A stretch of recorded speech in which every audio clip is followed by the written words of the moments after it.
जिनेन्द्र बंधु, आज सुनते हैं एक लघु कथा, मांस का मूल्य। एक बार मगध नरेश सैनिक ने राजसभा में बैठे हुए सामंतों की ओर एक प्रश्न भरी दृष्टि डाली। सहसा सबके हाथ जुड़ गए और दृष्टि राजा के मुख पर उतरने वाले भावों को समझने में उलझ गई। मगध नरेश ने प्रश्न किया, राजगृह में अभी सबसे सस्ती और सुलभ खाद्य वस्तु क्या है, जिसे प्राप्त करके साधारण से साधारण मनुष्य अपनी क्षुधा को तृप्त कर सके। मगध नरेश के प्रश्न पर सामंत गंभीर हो गए, विचार के पर फड़फड़ाने लगे। अन्न सबके लिए सुलभ है और सस्ता भी है, पर कहां सस्ता और सुलभ है वह? कृषक कितना कष्ट उठाकर धरती के गर्भ से एक एक दाना बीनता है, खून पसीना एक कर देता है थोड़े से अन्न के लिए। फिर भी खेती तो बिल्कुल निसर्ग पर निर्भर है, कभी अतिवृष्टि और कभी अनावृष्टि, कीट पतंग रोग, कितने दुश्मन है उनके। अनेक दुर्दर्भों से बचकर कुछ थोड़ा सा अन्न बेचारे किसानों के हाथों में पहुंचता है। पसीने की जितनी बूंदे वह बहाता है, क्या उतने दाने भी प्राप्त कर सकता है? फिर सुलभ कैसे हुआ? अन्न क्रय करने के लिए भी धन चाहिए। अन्न से तो मांस सुलभ है। शिकार के लिए निकल गए जंगल में, एक बाण से 2-5 मर्ग शशांक मार डाले और बहुत सा मांस मिल जाता है।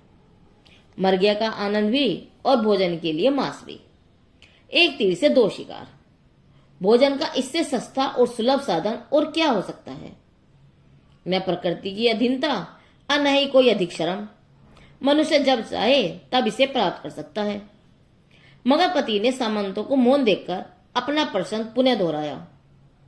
तभी एक सामंत ने अपने विचारों को स्पष्ट करते हुए कहा, महाराज, सबसे सस्ती चीज मांस है, जिसे मनुष्य जब चाहे तब सहज भाव से प्राप्त करके अपना और अपने परिवार का गुजारा कर सकता है। मर्या के रसिक दूसरे सामंत ने भी सिर हिलाकर समर्थन किया। हाँ महाराज, बिल्कुल ठीक बात है। जंगल में पशु पक्षियों की क्या कमी है? धनुष बाण लिया और मार लाए 2-4 वन्य पशु या पक्षी को, बन गया काम। न कुछ मेहनत और न ही कुछ खर्च। कोई मर्या का रसिक था तो कोई मांसाहार का कीड़ा। एक एक करके सभी सामंत प्रथम सामंत की बात का समर्थन करते चले गए। मगधपति ने महामत्य अभय की ओर देखा। अभय कुमार गंभीर चिंतन की मुद्रा में, विचारों की गहराई में डूबे डूबे चिबुक पर हाथ रखे बैठे थे। मगध नरेश के प्रश्न और सामंतों के उत्तर पर अभय कुमार का यह गंभीर मौन सभासदों के हृदय को चंचल कर रहा था।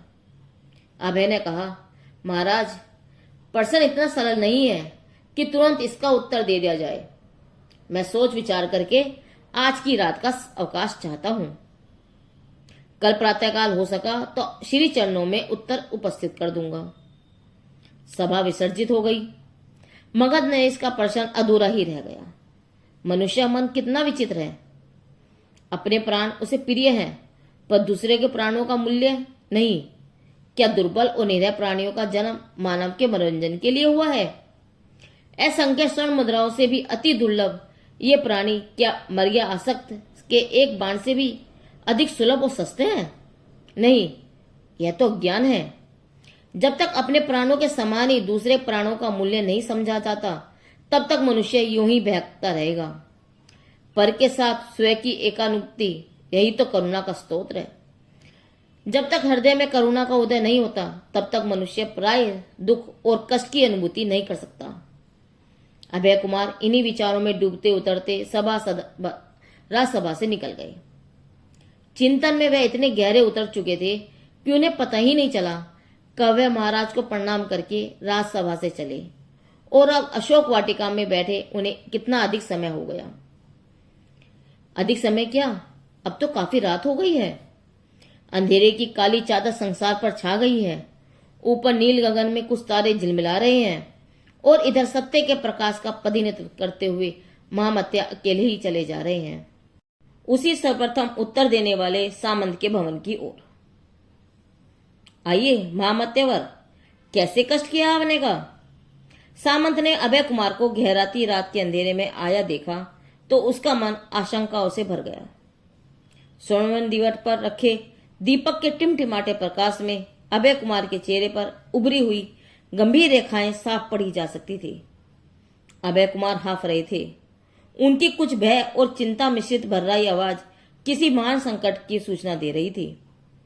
महामंत्री ने अपने को संभालते हुए कहा, सामंत मगपति आकस्मिक भयंकर रोग के कारण मृत्युशैया पर पड़े हैं। कोई उपचार औषध काम नहीं कर रही है। वैद्यों का कहना है अगर किसी स्वस्थ व्यक्ति के हृदय का मांस मिल सके तो सम्राट के प्राण बच सकते हैं, अन्यथा नहीं। सिर्फ 2 तोला हृदय का मांस चाहिए औषध के लिए। इसके बदले में तुम्हें जितनी भी लक्ष्य या कोटि स्वर्ण मुद्राएं चाहिए सो मांग लो। अधिकार या पद चाहिए तो वो भी मिलेगा, जो चाहो वही मिलेगा। सिर्फ 2 तोले मांस चाहिए। महाराज के जीवन मरण का प्रश्न है। तुम्हारी स्वामी भक्ति कसौटी पर है आज। अभय कुमार एक ही सांस में सब कुछ कह गया और फिर रुककर सामंत के चेहरे को देखने लगा। सामंत का चेहरा फीक पड़ गया। हृदय का मांस? जब प्राण ही नहीं रहेंगे तो यह धन अधिकार किस काम आएगा? प्राणों के साथ धन का सौदा? सामंत ने अभय कुमार के चरणों में सिर रख दिया और गिड़गिड़ाते हुए कहा, महामंत्री कृपया करके मुझे जीवनदान दे दीजिए। आप मेरी ओर से ये लाख स्वर्ण मुद्राएं ले जाइए और किसी ऐसे व्यक्ति के हृदय का मांस जो लाख स्वर्ण मुद्राएं लेकर देता हो कृपया ले लीजिए। अभय ने गहरी दृष्टि से सामंत के कातर नयनों पर झलकती जीविशा को देखा। जीवन कितना प्रिय होता है, मांस कितना महंगा है। क्यों, अब कुछ समझे? अभय होठे में ही मुस्कुरा उठे। सामंत की बहुत अधिक विनती करने के बाद अभय कुमार ने लाख स्वर्ण मुद्राएं अपने महल में भिजवा दी और वह आगे बढ़ चला। सभा में जिन जिन सामंतों ने इस सामंत की बात का समर्थन किया था, अभय उन सबके द्वार पर घूम आए। 2 तोला मांस के बदले वे लोग लाखों करोड़ों स्वर्ण मुद्राएं देते गए और अपने प्राणों की भिक्षा मांगते गए, पर कोई भी मां का लाल ऐसा नहीं मिला जो अपने हृदय का मांस देकर सम्राट के प्राण बचाने को प्रस्तुत हो। प्रातःकाल नित्य कार्य से निवृत्त होकर महामंत्री अभय कुमार प्रश्न का उत्तर देने हंसते मुस्कुराते राजसभा में उपस्थित हुए। रात ही रात समस्त नगर में चर्चा फैल गई थी कि कल प्रातः महामंत्री अपना उत्तर प्रस्तुत करेंगे और बस इसीलिए आज राज्यसभा में जनसमूह समा ही नहीं रहा था। महाराज की आज्ञा पाकर अभय कुमार ने अपने प्रमुख सेवक को संकेत किया। कुछ ही देर में खनखनाती करोड़ों स्वर्ण मुद्राओं का ढेर लग गया राज्यसभा में। मगन नरेश आश्चर्य से देख रहे थे। कुछ समझ में नहीं आ रहा था क्या रहस्य है।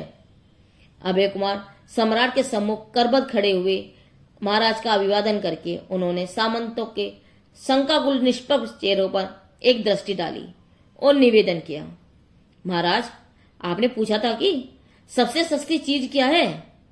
हमारे वीर सामंतों ने उत्तर दिया था कि मांस। मैं उन सब सामंतों के द्वार पर भटक आया, पर इन करोड़ों स्वर्ण मुद्राओं के बदले 2 तोले मांस कहीं नहीं मिल सका। फिर मांस सस्ता कैसे? अभय एक क्षण रुके। सामंतों के चेहरे मलान हुए जा रहे थे। रात्रि की घटना बताते हुए अभय कुमार ने कहा, महाराज 2 तोले मांस का यह मूल्य क्या हो सकता है, तो जिनका सारा मांस निकाला जाता है उनके प्राणों का क्या मूल्य होगा? असंख्य स्वर्ण मुद्राएं देकर क्या किसी के प्राण का मूल्य चुकाया जा सकता है? फिर ये कैसी सोच है कि मांस सस्ता है? हम अपने प्राण और अपने मांस का जो मूल्य आंकते हैं वही मूल्य दूसरे के प्राण और मांस का क्यों नहीं आंकते? जीवन का मूल्य अनंत है। मनुष्य सिर्फ अपनी रस लोलुपता और विषयांधता के वश दूसरों के जीवन के साथ खिलवाड़ करता है और उसका कुछ भी मूल्य नहीं समझता है। जब वह दूसरे के मांस को अपने मांस से तोलेगा तभी ठीक तरह से समझ सकेगा कि वास्तव में मांस का क्या मूल्य हो सकता है। सभा में सन्नाटा छा गया। सामंतों की आंखें झुकी जा रही थी। विचारों में एक गहरी उथल पुथल थी। महामंत्री के विवेक युक्त विश्लेषण पर सब चकित थे। अभय कुमार ने सामंतों के साथ हुए रात्रिकालीन गुप्त वार्तालाप का विश्लेषण करते हुए बताया कि एक मनुष्य ही क्या, प्राणी मात्र में जीने की इच्छा कितनी प्रबल होती है। कोई भी प्राणी अपनी मृत्यु नहीं चाहता, फिर अपनी जिह्वा की लोलुपता के कारण मनुष्य किसी के प्राणों को लूटकर उन्हें सस्ता कैसे कह सकता है। इस प्रकार जीवन सबका अनमोल है, चाहे मनुष्य का हो या पशु पक्षी का। मांस का मूल्य, यह प्रसंग जैन धर्म की कहानियां और संकलनकर्ता ध्रुव जी से लिया गया है। जिनदेव की वाणी आगम वाणी।